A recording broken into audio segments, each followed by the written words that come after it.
A1 TV Telugu news బీసీలకు 42% రిజర్వేషన్ల అంశంపై తెలంగాణ బీజేపీ అధ్యక్షుడు రామచంద్రరావు స్పందించారు.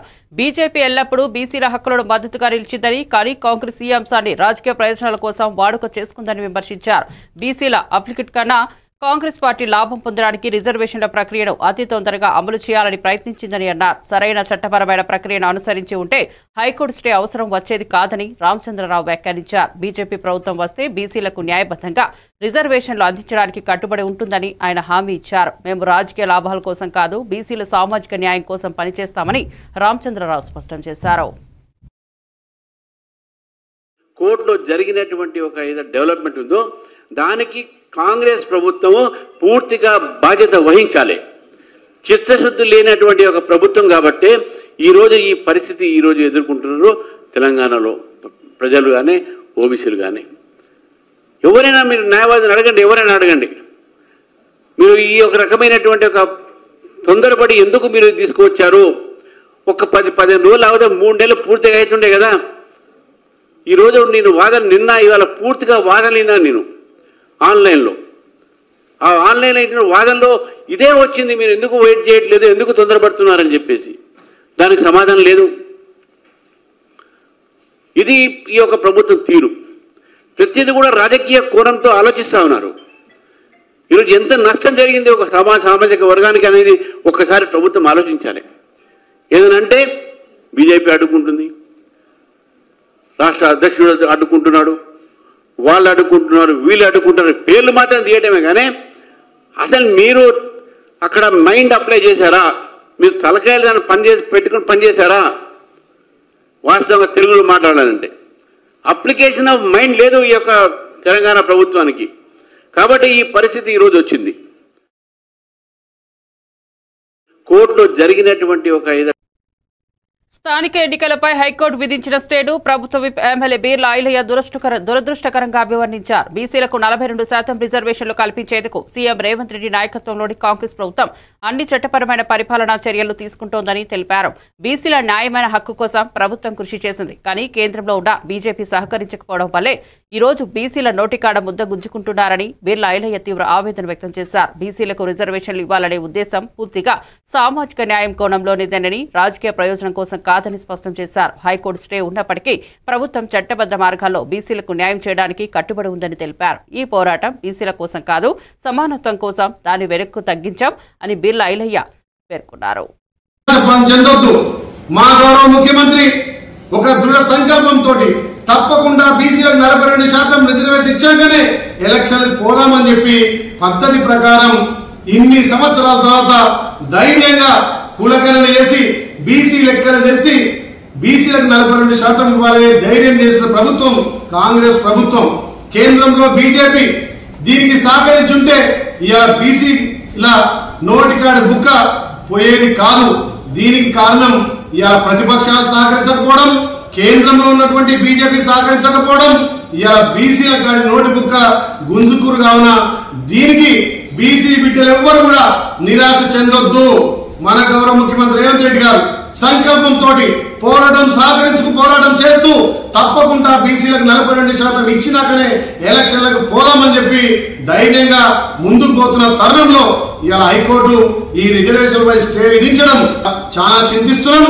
అయినా మన గౌరవ ముఖ్యమంత్రి మన ప్రభుత్వం ఎక్కడ కూడా వెనుకడేయకుండా తప్పకుండా బీసీల కోసం పోరాటం కొనసాగిస్తుంది, న్యాయ సలహాలు తీసుకొని ముందుకు పోతుంది. ఇకనైనా బీజేపీ టీఆర్ఎస్ రెండు కూడా దీన్ని అర్థం చేసుకొని బీసీలకు సహకరించుంటే ఈ దుస్థితి కాదు. ఇలా బీసీ నోటికాడు బుక్కలు గుంజుకున్నది ఇలా అందరు కూడా చూస్తున్నారు. కాబట్టి బీసీ బిడ్డలారా మీరెవ్వరు కూడా ఆదాయపడదు. మన గౌరవ ముఖ్యమంత్రి రేవంత్ రెడ్డి నేతృత్వంలో తప్పకుండా 42% బీసీ రిజర్వేషన్లపై హైకోర్టు తీర్పుతో ప్రభుత్వం నిరాశ చెందిందని మంత్రి వాకిటి శ్రీహరి తెలిపారు. బీసీలకు 42% రిజర్వేషన్లు ఇవ్వడంలో ప్రభుత్వం పూర్తిగా కట్టుబడి ఉందని స్పష్టం చేశారు. ఎన్ని అడ్డంకులు సృష్టించినా, ఎవరెంత ఒత్తిడి తెచ్చినా బీసీలకు న్యాయం తప్పక చేస్తామని ఆయన ధృవీకరించారు. బీసీల నోటికాడ ముద్దను లాక్కోవాలని కొందరు ప్రయత్నిస్తున్నారని విమర్శించారు. సీఎం రేవంత్ రెడ్డి నేతృత్వంలో బీసీల సామాజిక, రాజకీయ, ఆర్థిక శక్తివృద్ధి కోసం ప్రభుత్వం కఠినంగా పోరాడుతోందని పేర్కొన్నారు. ఈ పోరాటం కేవలం ఒక వర్గానికే కాదు, సమానత్వం, రాజ్యాంగ న్యాయం కోసం జరుగుతోందని వాకిటి అన్నారు. న్యాయం ఆలస్యం అవ్వచ్చు, కానీ ఆగదు. బీసీల రిజర్వేషన్లు వాస్తవం అవుతాయంటూ ఆయన ధీమా వ్యక్తం చేశారు. బీసీ బిడ్డలు ఎవరు కూడా అధైర్యపడాల్సిన అవసరం లేదు. ఎవరు ఎన్ని కామెంట్ చేసినా కూడా అధైర్యపడాల్సిన అవసరం లేదు. బీసీలకు, బడుగు బలహీన వర్గాలకు, ఎస్సీ ఎస్టీ మైనార్టీలకు, అగ్రవర్ణాల పేదలకు కాంగ్రెస్ పార్టీ మాట ఇస్తే ఎన్ని ఇబ్బందులు తలపెట్టినా కూడా గతంలో తెలంగాణ ఇస్తామని ఏ విధంగా ఎన్ని అడ్డంకులు వచ్చినా ఇచ్చామో ఈరోజు 42% రిజర్వేషన్ కూడా ఇంకెన్ని అడ్డంకులు వచ్చినా కూడా అదే 47% కాంగ్రెస్ పార్టీ కట్టుబడి ఉంది అన్నమాట మరొకసారి తెలియజేస్తా ఉన్నా. ధన్యవాదాలు. బీసీ బిడ్డలు ఎవరు కూడా అధైర్యపడాల్సిన అవసరం లేదు. ఎవరు ఎన్ని కామెంట్ చేసినా కూడా అధైర్యపడాల్సిన అవసరం లేదు. బీసీలకు, బడుగు బలహీన వర్గాలకు, ఎస్సీ ఎస్టీ మైనార్టీలకు, అగ్రవర్ణాల పేదలకు కాంగ్రెస్ పార్టీ మాట ఇస్తే ఎన్ని ఇబ్బందులు తలపెట్టినా బీసీ రిజర్వేషన్లపై హైకోర్టు స్టే విధించడం దురదృష్టకరమని ప్రభుత్వ విప్ ఆది శ్రీనివాస్ పేర్కొన్నారు. ఈ తీర్పుతో ప్రభుత్వం మాత్రమే కాదు, రాష్ట్రంలోని బీసీ వర్గాలు తీవ్ర నిరాశకు గురయ్యాయని అన్నారు.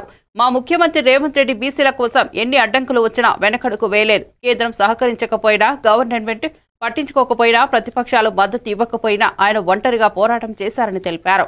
సాంకేతికంగా ఎలాంటి ఇబ్బందులు రాకుండా పద్ధతి ప్రకారం రిజర్వేషన్లు కల్పించామని, కులగణన జరిపి డెడికేటెడ్ కమిషన్ ద్వారా బీసీల లెక్క తేల్చుతామని వివరించారు.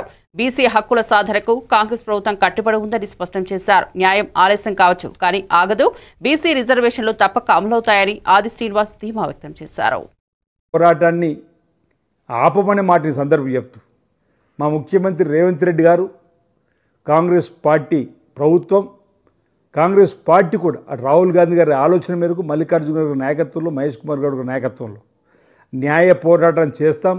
42% రిజర్వేషన్తోనే ముందుకు పోవడానికి కోసం ఈ ప్రభుత్వం ఖచ్చితంగా నిలబడుతున్నమాట సందర్భం చెప్తూ ఓవైపు బీఆర్ఎస్, మరో బీజేపీ ఈ 42% రిజర్వేషన్ అమలుకు ముందుకు రాకపోవడం వల్లనే ఇలాంటి పరిస్థితి వచ్చిందనే మాట సందర్భంగా భారతీయ జనతా పార్టీ రాజకీయ కోణంతోనే ఆలోచన చేసి మా బీసీ బిడ్డలకు రిజర్వేషన్ ప్రక్రియను ఫెడరల్ స్ఫూర్తిని రాజ్యాంగ విరుద్ధంగా ప్రవర్తించిందని చెప్పి మేము బాధను వ్యక్తం చేస్తూ ఉన్నాం. ఈరోజు మనం తెలంగాణ రాష్ట్రానికి సంబంధించినటువంటి ఒక ప్రభుత్వం చట్టాన్ని చేసి పంపిస్తే ఆ చట్టంలో ఏదైనా తప్పులు తిరిగి మాకు పంపలే. గవర్నర్ గారికి మేము పంపించినటువంటి దానిలో పొరపాటు ఉంటే తిరిగి గవర్నర్ గారు పంపలేరు. వాళ్ళ దగ్గరని అట్టి పెట్టుకొని ఈరోజు మా బీసీల నోటికాడికి వచ్చినటువంటి ముద్దను ఈరోజు ఆపిననేటువంటి భావన సందర్భంగా మేము వ్యక్తం చేస్తూ తప్పనిసరిగా గౌరవ ముఖ్యమంత్రి శ్రీ రేవంత్ రెడ్డి గారి నాయకత్వంలో కాంగ్రెస్ పార్టీ ప్రభుత్వం 42% రిజర్వేషన్తో ముందుకు పోయే విధంగా న్యాయ పోరాటాన్ని మా ముఖ్యమంత్రి గారు సమీక్షించి, ప్రభుత్వం పార్టీ సమీక్షించి బీసీల పక్షాన్ని నిలబడుతుందని చెప్పని మాట సందర్భంగా తెలియజేస్తా ఉన్నాను. కేంద్రం సహకరించకపోయినా, గవర్నర్ పట్టించుకోకపోయినా, ప్రతిపక్షాలు కలిసి రాకున్నా మా ప్రభుత్వం, మా ముఖ్యమంత్రి రేవంత్ రెడ్డి గారి నాయకత్వంలో మేము ఒంటరి పోరాటం చేసిన మాట. జీసీసీ సదస్సులో మాట్లాడిన బీఆర్ఎస్ వర్కింగ్ ప్రెసిడెంట్ కేటీఆర్ పాలనలో ఇన్నోవేషన్ ప్రాధాన్యాన్ని ప్రస్తావించారు. ఇన్నోవేషన్ అనేది కేవలం టెక్నాలజీ రంగంలోనే కాదు, పాలనలో కూడా సాధ్యమేనని మా నాయకుడు కేసీఆర్ టీఎస్ ఐపాస్ ద్వారా నిరూపించారని పేర్కొన్నారు. పెట్టుబడులు, అనుమతుల్లో పారదర్శకత, వేగవంతమైన నిర్ణయాలు తీసుకునే విధానం టీఎస్ ఐపాస్ ప్రత్యేకంగా నిలిచిందని అన్నారు. న్యూయార్క్లో కేపీఎంజీ కంపెనీ చైర్మన్తో మాట్లాడినప్పుడు నేను టీఎస్ ఐపాస్ లాంటి పాలసీ భారత్లో లేదు అన్నాను. దానికి ఆయన ఇది అమెరికాలో కూడా లేదు అన్నారని కేటీఆర్ తెలిపారు. తెలంగాణ పరిశ్రమల పురోగతికి టీఎస్ ఐపాస్ పునాది వేసిందని, ఈ విధానం దేశవ్యాప్తంగా ఆదర్శంగా మారిందని చెప్పారు. కేసీఆర్ ఆలోచనలు తెలంగాణ రాష్ట్రాన్ని అభివృద్ధి పథంలో నిలిపాయని కేటీఆర్ గర్వంగా పేర్కొన్నారు. Simultaneously, we request that you submit all the applications, all the details for regulatory purposes online. And once you submit all the details, you are expected to get an answer, yes or no, from the government within 15 days. If that does not come about by statute, by legislation, on the 16th day, it's a deemed approval, it's a deemed yes, without even having any bureaucratic intervention. And the statute, the law also empowers the government to levy a sum of rupees 1,000 as a penalty on any bureaucrat who's responsible for holding up the clearance, the industrial clearance. I was in New York after we launched this new act, this legislation. I was in New York City meeting some of the top consultants in the world, Deloitte, the large consulting companies across the world. KPMG's chairman I met with. So in New York, I was making this pitch saying no other Indian state offers you this. He smiled at me and he said, no state in the United States also offers you this. So BC రిజర్వేషన్లపై high court stay నేపథ్యంలో BC సంక్షేమ సంఘం జాతీయ అధ్యక్షుడు are Krishnaiah తీవ్ర ఆవేదన వ్యక్తం చేశారు. మా నోటికాడు కూడు లాగేశారంటూ ఆయన భావోద్వేగంతో వ్యాఖ్యానించారు. బీసీల న్యాయమైన హక్కులు హరించబడుతున్నాయని, ఈ అన్యాయాన్ని ఇక సహించబోమని స్పష్టం చేశారు. మండల్ కమిషన్ తరహాలో రాష్ట్ర వ్యాప్తంగా భారీ ఉద్యమం చేపడతామని ప్రకటించారు. అవసరమైతే రాష్ట్ర బంద్కి కూడా పిలుపిస్తామని హెచ్చరించారు. బీసీ వర్గాల రాజకీయ సామాజిక హక్కుల సాధన కోసం కాంగ్రెస్ ప్రభుత్వం చేసిన కృషిని స్వాగతించిన ఆయన ఇప్పుడు ఈ స్టే తీర్పు ప్రజల న్యాయాన్ని దెబ్బతీసిందని పేర్కొన్నారు. బీసీల ఆత్మగౌరవాన్ని కాపాడే వరకు పోరాటం ఆగదని, అన్ని బీసీ సంఘాలు, విద్యార్థి సంస్థలు, ప్రజావర్గాలు ఐక్యంగా రావాలని పిలుపునిచ్చారు. 2 వారాల పాటు ఎన్నికల ప్రక్రియను ఆపడం అనేది చాలా దురదృష్టకరమైనటువంటి అంశం. ఎందుకంటే ఎన్నికల నోటిఫికేషన్ వేసినాక సుప్రీంకోర్టు ఆదేశాలు ఉన్నాయి, ఎన్నికలను వాయిదా వేయొద్దు. కానీ అందుకు సుప్రీంకోర్టు ఆదేశాలకు విరుద్ధంగా 2 వారాల పాటు వాయిదా వేయడాన్ని మేము దీన్ని తీవ్రంగా పరిగణిస్తున్నాం. ఇది రాష్ట్రంలోని 56% ప్రజల యొక్క హక్కులకు విఘాతం కలిగిస్తుంది, వాళ్ళ ఆత్మగౌరవాన్ని దెబ్బతీస్తుంది. నోటికాడి అన్న ముద్దను ఆపారు. నిన్నటి నుంచి చాలామంది అడ్వకేట్లు మంచిగా చాలా చక్కగా మాట్లాడారు. దాదాపు చాలా పిటిషన్లు ఉన్నాయి. అన్ని పిటిషన్లను పరిగణనను తీసుకొని విచారణ జరిపి ఇంకా 2 రోజులు టైం తీసుకున్నారు. ఎందుకు మీకు ఆదరబాదరగా స్టే ఇవ్వవలసి వచ్చిందని చెప్పి రాష్ట్ర వ్యాప్తంగా దీని మీద భారీ మూల్యం చెల్లించుకోవాల్సి వస్తుందని హెచ్చరిస్తున్నాం. ఈరోజు సాయంత్రంలోగా ప్రభుత్వ స్పందన ఏంటిదో చూస్తాం.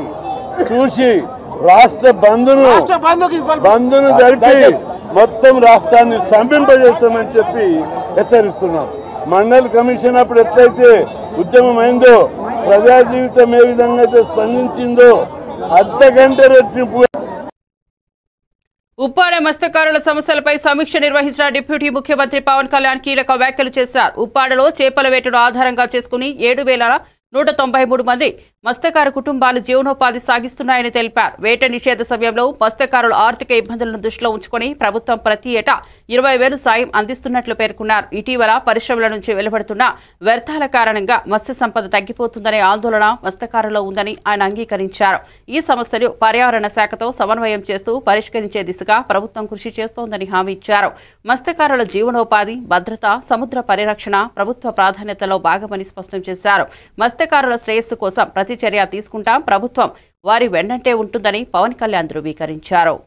మాకు వేట దొరకట్లేదు అంటే కలెక్టరేట్ సమావేశంలో నిర్వహించిన సమావేశంలో మన సమస్యలన్నీ నాకు దృష్టికి తీసుకొచ్చారు. ముఖ్యంగా ఇక్కడ నక్కపల్లి SEZ కానీ అటు మనకి తుని మండలంలో మనకి తుని నియోజకవర్గంలో అక్కడ దివీస్ ఫ్యాక్టరీ కానీ ఇక్కడ అరవిందో కానీ మిగతా చిన్న చిన్న పరిశ్రమల నుంచి కాలుష్యాలు వచ్చేస్తున్నాయి, మత్స్య సంపద అంతరించిపోతా ఉంది, మాకు వేట దొరకట్లేదు అంటే ఇదొకటి ముఖ్యమైన సమస్య నాకు ప్రస్తావించారు. 2 ఎక్స్గ్రేషియా సముద్రం వేటకెళ్ళినప్పుడు ప్రాణాలు కోల్పోయిన కాకినాడ జిల్లాకి చెందిన 18 మంది మత్స్యకార సోదర కుటుంబాలకి మా ఎక్స్గ్రేషియా అందలేదు అని చెప్పారు. వెంటనే ఈ రోజునే నేను స్వయంగా 5 మందికి ఇప్పించాను. మిగతా 13 మందికి దాదాపు 18 మందికి 5 లక్షల రూపాయలు చొప్పున 90 లక్షలు వారికి వెంటనే మంజూరు చేయడం జరిగింది. సో ముందుగా ఈ సమస్యని ఒక మంచి శుభంతో మొదలు పెడదామని, ఒకటి పొల్యూషన్, మన చేపలు మత్స్య సంపద కొంచెం దెబ్బతింటా ఉందని అదొక దృష్టి పట్టుకొచ్చారు. 2 మన అమీనాబాద్ హార్బర్లో ఈ డిజైన్ లోపం కారణంగా మనకి రాళ్లను తాకి దెబ్బలు మనకి పడవలు దెబ్బతింటా ఉన్నాయి, వాటికి వలలకి చిక్కుకుపోయి ఇబ్బంది అయిపోతా ఉంది, అదొక 2వ సమస్య చెప్పారు. అలాగే 3వది ఉప్పాడ సీ ప్రొటెక్షన్ వాల్ గురించి మాకు ఇంత జరుగుతూ ఉంది, దీనికి మీరు ఏం చేయబోతున్నారు అనేది. ఇంకొకటి, ఇక్కడ మనకి మత్స్య సంపద దొరకనప్పుడు మేము అంతర్వేదిక కానీ మచిలీపట్నం కానీ మిగతాటి నిజాంపట్నం వైపు వెళ్తా ఉంటే మాకున్న సమస్యలు, అక్కడ స్థానికంగా ఉండే మత్స్యకారుల సంఘాలతో మా గొడవలు వస్తున్నాయి. దీని మీద వైసీపీ ప్రభుత్వంపై అసంతృప్తితో బీసీ హక్కుల కోసమే గంగుల కమలాకర్ తీవ్ర సంచలన నిర్ణయాలు ప్రకటించారు. ఆయన మాట్లాడుతూ రాష్ట్రంలో బీసీలకు 42% రిజర్వేషన్లు అమలులోకి వస్తేనే స్థానిక ఎన్నికలకు వెళ్లాలన్నారు. కాకపోతే నోటిఫికేషన్లు వెనక్కు తీసుకుంటే తీవ్ర పరిణామాలు ఎదురైనా తప్పవని హెచ్చరించారు. రేవంత్ రెడ్డి నాయకత్వాన్ని కూడా విమర్శిస్తూ అవసరమైతే ఢిల్లీకి వెళ్లి ప్రధాని మోదీ ఇల్లు ముందు కూర్చొని ఆమరణ నిరాహార దీక్షకు సిద్ధమవుతామని ప్రకటించారు. రాజకీయ బలపరిచిన పాత్రలతో పాటుగా బీసీల హక్కుల రక్షణ కోసం ప్రత్యక్ష ఉద్యమాలు కూడా చేపడతామని, మండల కమిషన్ తరహా నిరసనలు, రాష్ట్ర బంద్ పిలుపులు పాటించండి. ఇటీవల విడుదలైన నోటిఫికేషన్ ప్రకారం ఎన్నికలు జరగకపోతే పాలకవర్గంపై తీవ్ర ప్రతీకార చర్యలు తీసుకుంటామని గంగుల హెచ్చరించారు. ప్రభుత్వం ఇష్యూను సీరియస్ గా తీసుకుని యథావిధిగా అమలు చేయాలని ఆయన డిమాండ్ చేశారు. ఆమరణ నిరాహార దీక్ష చేస్తావా, పరిపాలన అక్కడి చేస్తావా, కానీ పార్లమెంట్లో బిల్లు పెట్టాలంటే ప్రధానమంత్రి గారు ఆ క్యాబినెట్లో నిర్ణయం చేసుకున్న తర్వాతనే పార్లమెంట్కి పోతుంది. కాబట్టి దీనికి ఉన్న మూలము ప్రధానమంత్రి గారిని కలవడమే. కలదాం పాండి. ఇప్పుడు నీకు నిజంగా చిత్తశుద్ధి ఉంది కదా, మోసం చేయని అసెంబ్లీలో చాలా మాట్లాడావు కదా, మా చిత్తశుద్ధి ఉంది కదా అని అన్నావు కదా. ఈరోజు నోటిఫికేషన్ ఇచ్చింది ప్రభుత్వం. 31 జిల్లా పరిషత్కు 13 బీసీలకు కేటాయించింది. 565 ఎంపీపీలకు 40% కేటాయించింది జియో. ఈరోజు నోటిఫికేషన్ ఇచ్చింది మాకు మొన్న. ఈ నోటిఫికేషన్ ద్వారానే ఎన్నికలు జరగాలని చెప్పి మేము ప్రధాన డిమాండ్ పెడుతున్నాం. మేము ఈ డిమాండ్ తప్ప వేరే డిమాండ్ ఒప్పుకోదు బీసీ సమాజం. గతం నుంచి నేను ఒకటే చెప్తున్నాం, అసెంబ్లీలో చెప్పడం జరిగింది. తమిళనాడు తరహాలో సక్సెస్ అయ్యారు, 69% రిజర్వేషన్ తీసుకున్నారు. బీహార్ తరహాలో, మహారాష్ట్ర తరహాలో వేస్తే ఫెయిల్ అయినాము. బీహారు మహారాష్ట్ర చేసిన తప్పులు చేయొద్దు, తమిళనాడు చేసిన ప్రకారం వెళ్దాము అని చెప్పడం జరిగింది. కానీ ఏ రోజు కూడా మా మాట చేయబట్లే. ఎట్లా అయ్యామని వాళ్ళకి తెలుసు కాబట్టి జియో ఇవ్వడం వస్తాము. ఆమరణ నిరాహార దీక్ష చేస్తావా, పరిపాలన అక్కడి చేస్తావా, కానీ పార్లమెంట్లో బిల్లు పెట్టాలంటే ప్రధానమంత్రి గారు ఆ క్యాబినెట్లో నిర్ణయం చేసుకున్న తర్వాతనే పార్లమెంట్కి పోతుంది. కాబట్టి దీనికి ఉన్న మూలము ప్రధానమంత్రి గారిని కలవడమే. కలదాం పాండి. ఇప్పుడు నీకు నిజంగా చిత్తశుద్ధి ఉంది కదా, మోసం చేయని అసెంబ్లీలో చాలా మాట్లాడావు కదా, మా చిత్తశుద్ధి ఉంది కదా అని అన్నావు కదా. ఈరోజు నోటిఫికేషన్ ఇచ్చింది ప్రభుత్వం. 31 జిల్లా పరిషత్కు 13 బీసీలకు కేటాయించింది. 565 ఎంపీపీలకు 40% కేటాయించింది. ఉత్తరాఖండ్లో శీతల గాలులతో పాటు మంచు వర్షం కురుస్తోంది. హిమాలయ పర్వత ప్రాంతాలన్నీ మంచు దుప్పటితో కుప్పుకొనిపోయి తెల్లని అందాలతో కనువిందు చేస్తున్నాయి. ఎత్తైన ప్రాంతాల్లో ఉష్ణోగ్రతలు గణనీయంగా పడిపోగా అనేక గ్రామాల్లో జీవనం మందగించింది. ముఖ్యంగా కేదార్నాథ్, బద్రీనాథ్, గంగోత్రి ప్రాంతాల్లో మంచు వర్షం కురుస్తుండటంతో చలి తీవ్రత పెరిగింది. అయితే వాతావరణం ప్రతికూలంగా ఉన్న కేదార్నాథ్ ఆలయ దర్శనానికి భక్తుల రద్దీ మాత్రం తగ్గడం లేదు. మంచు కురుస్తున్న సమయంలో దేవస్థానం చుట్టూ తెల్లని పల్లకిలా మారిన దృశ్యం యాత్రికులను ఆకట్టుకుంటోంది. అధికారులు భక్తుల భద్రత కోసం ప్రత్యేక ఏర్పాట్లు చేశారు. కేదార్నాథ్లో వాతావరణం కఠినంగా మారుతుండటంతో యాత్రికులు జాగ్రత్తలు తీసుకోవాలని వాతావరణ శాఖ సూచించింది.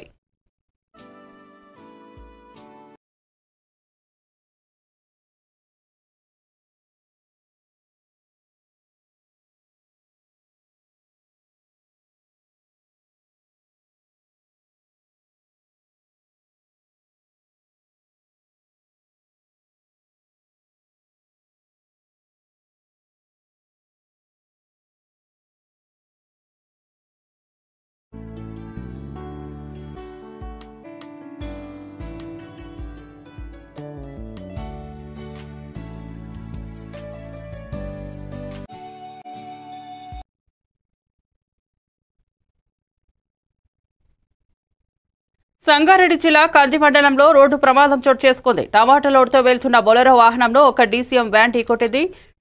ఢీకొన్న ప్రభావంతో బొలెరోలో ఉన్న టమోటో బాక్సులు రోడ్లపై చెల్లాచెదురయ్యాయి. భారీగా టమోటాలు రోడ్లంతా వ్యాపించడంతో అటుగా వెళ్తున్న వాహనదారులు, స్థానికులు వాటిని సంచుల్లో వేసుకుని తీసుకెళ్లడం ప్రారంభించారు.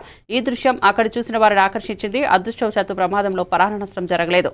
వాహనాలకు మాత్రం స్వల్ప నష్టం జరిగింది. సమాచారం అందుకున్న పోలీసులు సంఘటనా స్థలానికి చేరుకుని ట్రాఫిక్ ను సవ్యంగా నిర్వహించారు. ఈ ఘటనతో కొంతసేపు రహదారిపై రాకపోకలకు అంతరాయం కలిగింది.